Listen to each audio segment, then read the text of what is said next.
ઉપર આકારોની ઓળખ કરવા જઈ રહ્યા છીએ. એક બાળ પ્રવૃત્તિ કરવાના છે. શું કરવાના છે?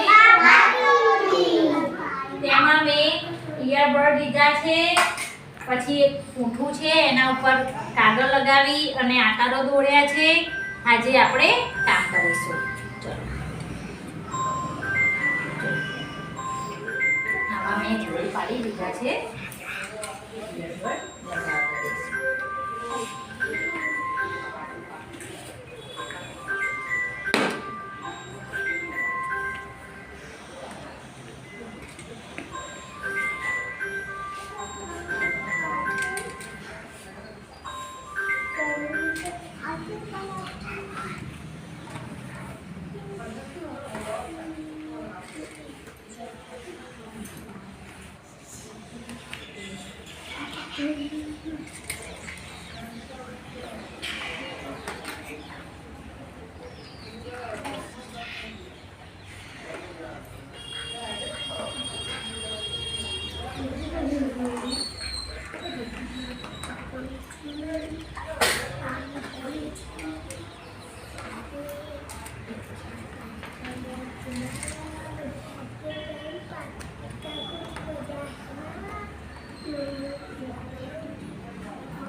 જો બાળકો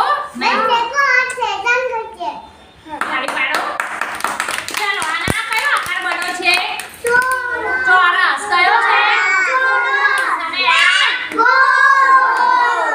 અને આ કયો કલર કહેવાય? આર્યો એ